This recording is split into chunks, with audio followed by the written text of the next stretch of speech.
You are listening to the Bureau Chiefs with Michael Serapio, a prime-time politics podcast from CPAC.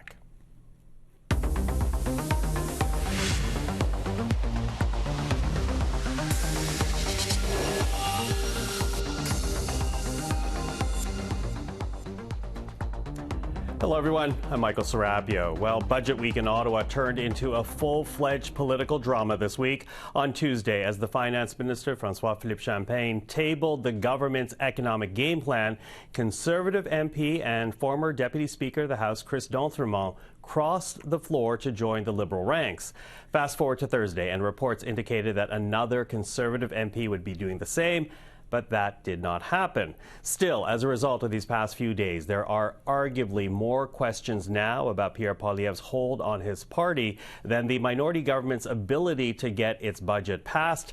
And with that, let's bring in the Bureau Chiefs. Robert Fife is the Ottawa Bureau Chief for the Globe and Mail. Tonda MacCharles is the Ottawa Bureau Chief for the Toronto Star. And Joël-Denis Bellavance is the Ottawa Bureau Chief for La Presse. Hello to the three of you. Hello. Hello, I'm smiling because you clicked your chair trying to adjust your arm there, Tonda. I don't know what to do. You're fine. It's because it's been a crazy busy week. That's why you feel a bit destabilized. But listen, okay, let's get serious. So I want to talk about all this floor crossing, right? And I'm going to actually begin here with Matt Jeneroux, because there were reports to say that he would be crossing the floor, joining Chris D'Entremont to join the Liberal ranks. Again, that didn't happen, or at least not yet happen. How close was Jeneroux to crossing the floor based on what you guys have been hearing on the ground, Bob? Well, based on what we were hearing, that he was very close. Earlier after the budget, he was talking to people about either he would cross the floor or perhaps sit as an independent. And then it took on a bizarre life of its own to the point where all of a sudden we learned yesterday that on Thursday that he's going to resign, and we assumed that was going to be resigned right away, but now it's resigned sometime in the spring. This whole thing has been absolutely bizarre. There were discussions going on with the Liberals about him joining or crossing the floor because of his unhappiness with Pierre Poilievre. And the Conservatives got hold of that, and there was all kinds of rumors going around and suggestions that they were, in fact, putting a lot of heavy pressure on him, harassment, and some would say blackmail, and to the point where he decided he would not cross the floor for the sake of his family. And he put out a release that, it said, leave my family alone. I need to spend some time with my family. He spoke glowingly, positively about Pierre Poilievre before the election, but then in his comments after the election, he never even mentions Poilievre. And he talks about how he hopes to have one chance to be able to speak to the House. And then all the rumors started going about the Conservatives maybe bullying and harassing him. And, a few hours later, we've got a wonderful thing from the Pierre Poilievre. What a great guy Mr. Jeneroux is. We have all these Conservative MPs clearly doing talking points about what a great guy is. And then he puts out a statement saying, I wasn't coerced. I'm doing this all on my own. So it's bizarre. It's bizarre, confusing, and you're trying to make clarity again. But this does begin, all of this begins, Tonda, with, again, the rumors that Jeneroux was about to cross to the Liberal ranks. What were you hearing around that? The Liberals were very close, we're told, to having secured Mr. Jeneroux support for the budget, and it all fell apart. And it fell apart over the course of, it seems, a meeting that Mr. Jeneroux had a couple of meetings. We're reporting today, not just we reported last night, he met with the Prime Minister, but he also continued to have another meeting involving, at that meeting with the Prime Minister, two of the senior staffers were there, and at another meeting, one of those staffers was with Mr. Jeneroux and another Liberal MP. And it fell apart shortly after that. So Mr. Jeneroux's not responding to all requests for clarity around this. He's selectively answering some questions, mainly the question of whether he was pressured or threatened into staying in the caucus. And he denies any such pressure campaign happened. And then what we also know, though, we've reported today, Friday, that there is much wider dissatisfaction in the Conservative caucus than was previously thought. I've reported this afternoon that I'm told there's some 10 to 15 MPs are pretty frustrated in the Conservative caucus. And not that they will necessarily do anything such as crossing the floor or anything that dramatic, but there's quite a bit of dissatisfaction that the leader is dealing with. And some people, there's some expectation that we may see some other departures, people declining to run again under a Poilievre-led Conservative banner. But as you've all said, you know, there's a lot of confusion in this town right now around what's happening. We'll pick up on a couple of those points in a second. But Joël-Denis, when you were looking at this story, when you were speaking to people on the ground, what were you hearing around Matt Jeneroux? That Mr. Jeneroux came very close to joining the Liberal ranks. He met in person with the Prime Minister, and I'm told it happened during question period either on Monday or Tuesday, the day the budget was tabled. And the Liberals have been active in trying to lure Conservative MPs to join their ranks since the federal election was over. As soon as the election was over, they were told try to get some Conservative MPs who are more progressive, if I may say, to join the Liberal government. And so far they've got one. And my indication, as Tonda just said, is that there will be more following Mr. D'Entremont. That next week the House is not sitting, and that will be a pause for reflection for many MPs while they go back to their riding, talk to their family, and make, the full assessment of what they want to do in the future, whether they want to continue under Pierre Poilievre or a government led by Mark Carney that is the most centre-right that we have seen under Justin Trudeau. Well, I will say I spoke to Claude Blois, Parliamentary Secretary to the Prime Minister, before you guys came in here, and he was talking about he believes there are red Tories out there that are not feeling at home in the caucus. You know, take it for what it's worth. Take it from a Liberal. Take it from a Liberal, exactly. Exactly. Take it from the Conservatives who are saying that now. But and one of whom was, go ahead. And go ahead. On one point, like I talked to some Tory MPs today, and they cannot guarantee that they will not be more Tory MPs leaving the party. So there's a lot of uncertainty in the ranks, within the Conservative ranks, and that only contribute to weaken the leadership of Pierre Poilievre at the end of the day. And I'm going to pick up on that point, but you know, certainly we heard from Chris D'Entremont when he crossed over. Clearly for him, it was Pierre Poilievre's leadership was what he says drove him to cross the floor to the Liberals. Although Conservatives did publicly speak to members of the press gallery, they were standing by their leader. Take a listen to what we heard from some Conservative MPs Thursday evening.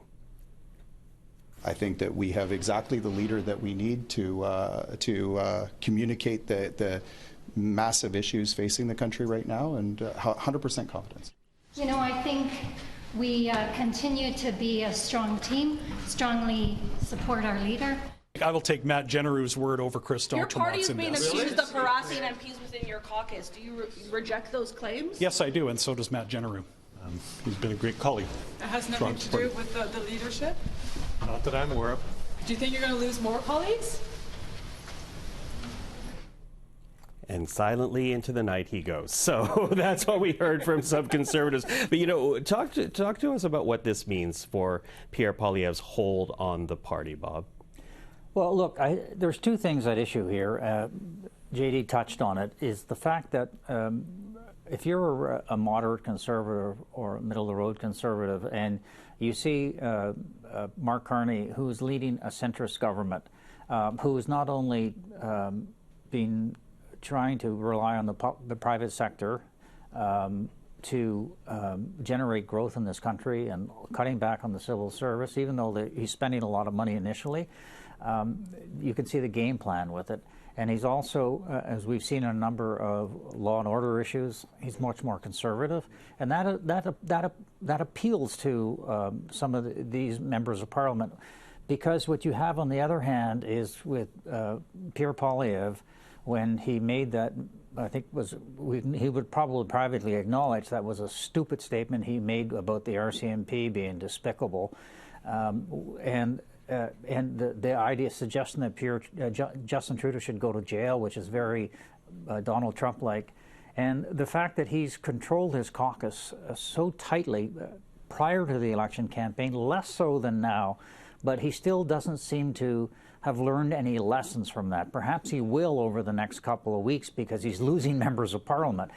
So if you're not happy with the direction of the party, even though it's surprising after only, I mean, what, was 7 months after the election campaign, but if you feel that you're not comfortable in this party and you see somebody who's actually trying to move the country forward in a very serious way, you can see the attraction for some of these members of parliament.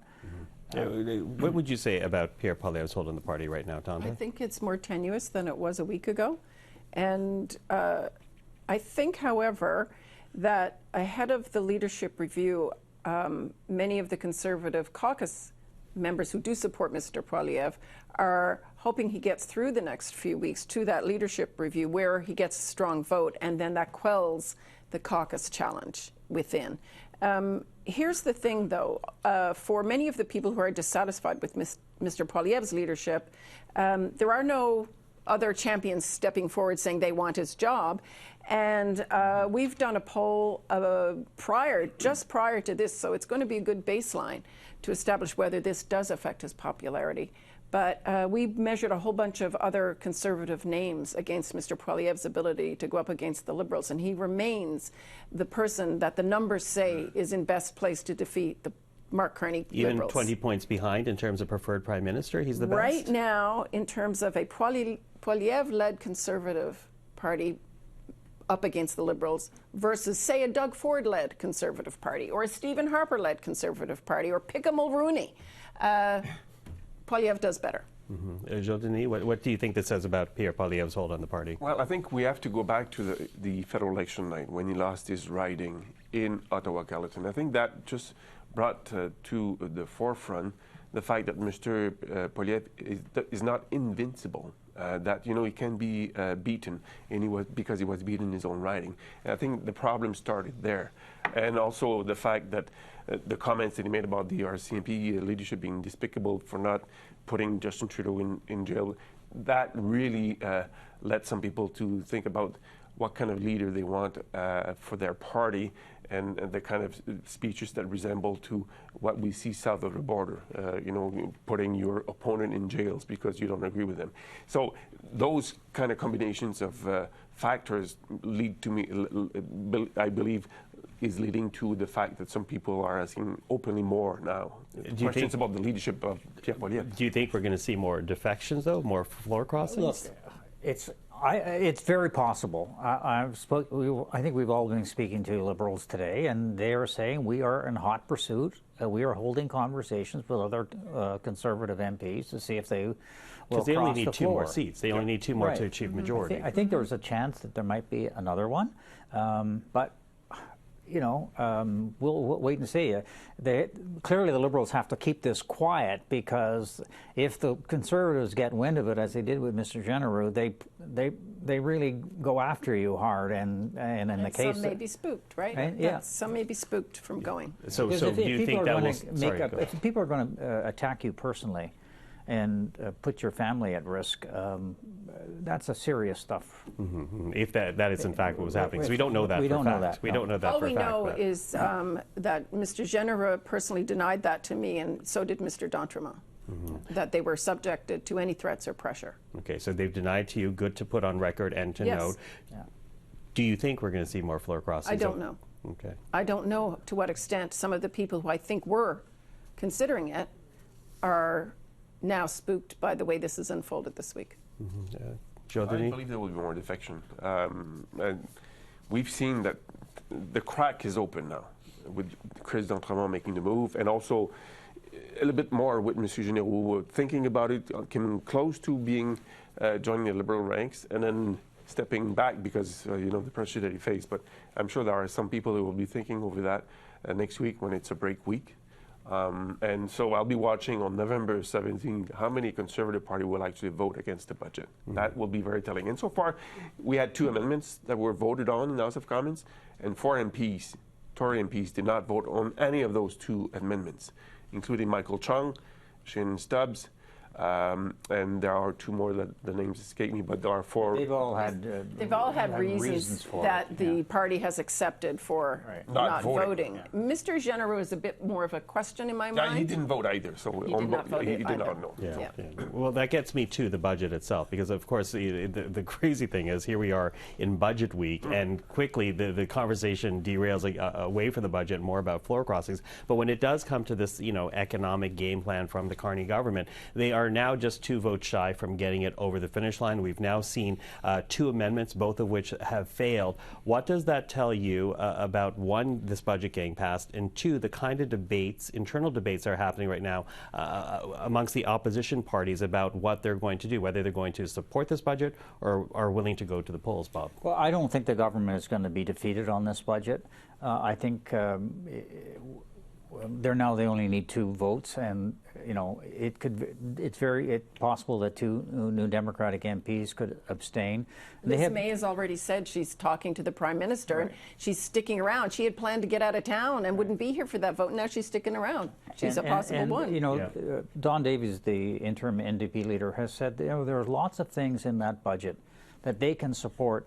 Workers, good union jobs that create a lot of jobs over the country. And you can see, although they don't like the cuts to the civil service, those union jobs are pretty significant, and they need to win back those blue-collar workers, which they've lost, some to the Liberals, a lot to the Conservatives. Yeah, if you take Ontario's example alone, you have major unions supporting the Progressive Conservative Party over infrastructure projects and building projects. Tonda, what do you think the internal debate is right now within the opposition parties about this budget? I think the biggest debate is within the NDP.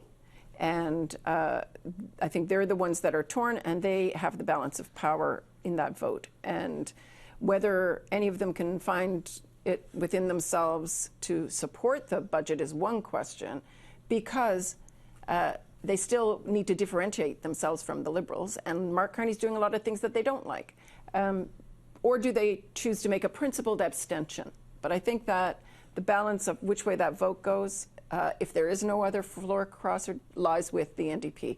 Maybe Liz May, but I think I see that's where the tension is. Yeah, but even if Liz May was, they'd still be 1 vote shy if Liz May voted with the government. Exactly. Yeah. I would say that the key debate is not on the content of the budget itself. It's either, is there an appetite for a federal election right now?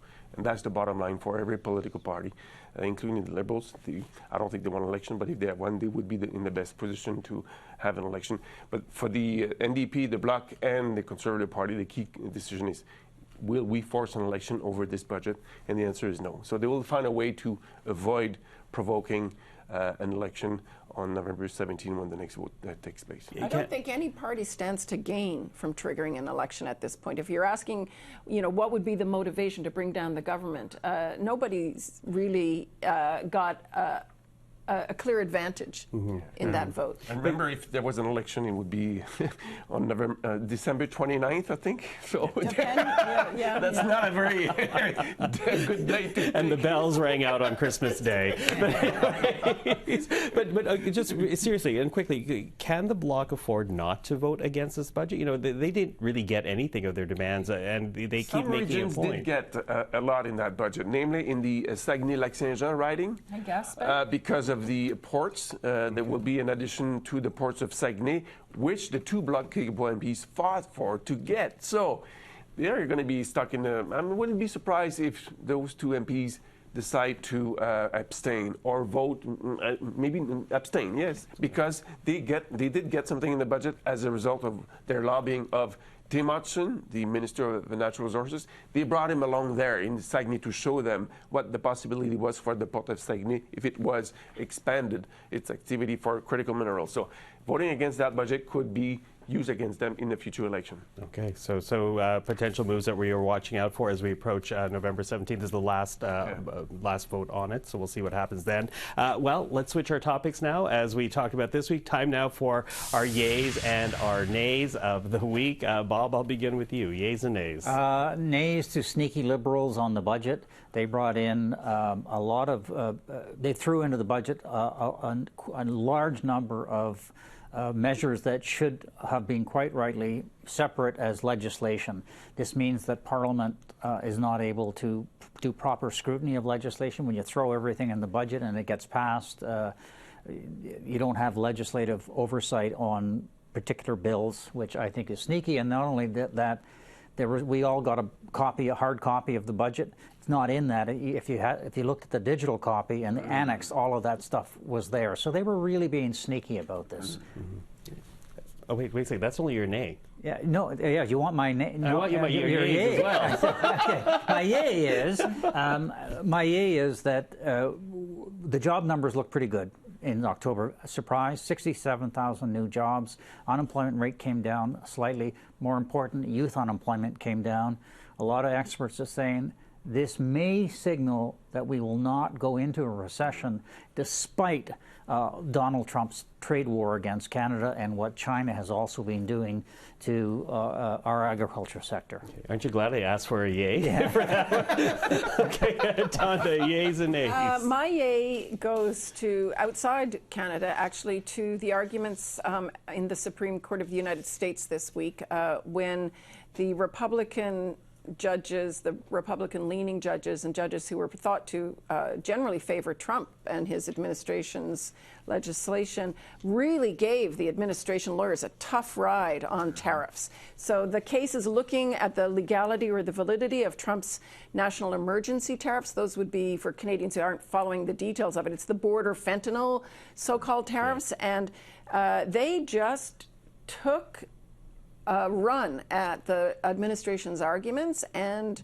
it was really fascinating to see, and it made me think that it's not a foregone conclusion which way that case goes. Before you get to your nays, I'm going to add to that only because we were speaking to a legal expert who's been very much into this case before the U.S. Supreme Court, and he said before opening arguments he was convinced that the tariffs and the emergency powers under IEEPA would stand. But having seen the pushback that you're talking about, he thinks actually it will be a close decision, but he thinks that the presidential powers will fail on this one. It was really interesting, and you know, for a legal junkie like me, I was eating it up anyway. And my nays this week go to, given we're all trying to chase this story of floor crossers and what's happening, and will the budget survive, and will the Liberal government survive, or will Poilievre's caucus unity crumble? My goodness, nobody is telling the full truth. Nobody is giving a straight-up version of events. So I'm not saying anyone's lying, but I have not got I think, the full story from any of the sources I'm talking to. I think we're all saying our ears are open if anyone would like to speak to us. So even more than that. No, actually, all right, look, I do think that there was a lot of spin that bordered on misleading us. Okay. I don't want to use unparliamentary language. Good job. Good job. Like Bob Maillet goes to the Canadian economy for being so resilient under the weight of tariffs from Donald Trump. It just shows that we can survive this. We can go through this with some pain. We can survive, and that's encouraging. I think those numbers will probably, I would say, encourage people that we're going to be okay after all. So that's reassuring. So that's my yay.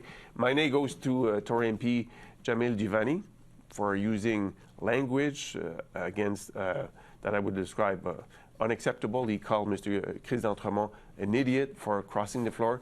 That's a very personal decision. When you decide to cross the floor, you assess many factors before coming to the conclusion that it's better for you to cross the floor. And I'm sure that he thought about his own constituents before crossing the floor. So my nay goes to Mr. Joël Denis for using unparliamentary language.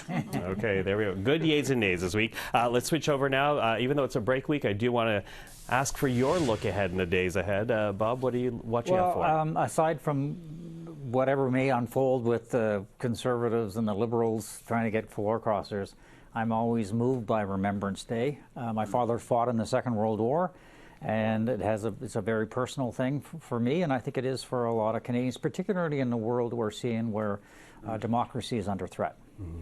Tonda. I love that. Yeah, no, Yeah, I love that that's always a day, even though we don't get it as a holiday. I always love to go and show up and be present at the National War Memorial. But no, I think on the political front, for sure, who crosses, who stays, what's going on, the intrigue around that on a break week, which will decide how that vote on Monday turns out when they come back. That's the key political story I'm watching. Joël-Denis? Me too. I'll be watching whether more Tories will be tempted to go to and join the Liberals. But also, I'll bring you to the Quebec City politics, because a similar film is happening in Quebec City.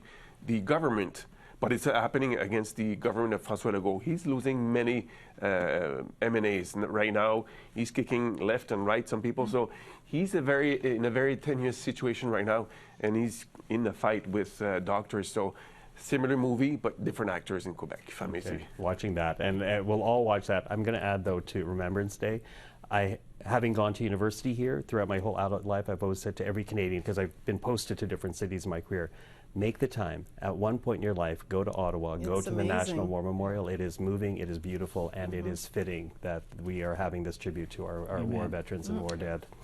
Listen, Bob, Tonda, Joël-Denis, always a pleasure. Thank you for that. Thanks. Have a good weekend. Michael. You too. And that is our episode for the week. I'm Michael Serapio. You've been listening to the Bureau Chiefs with Michael Serapio, a primetime politics podcast from CPAC.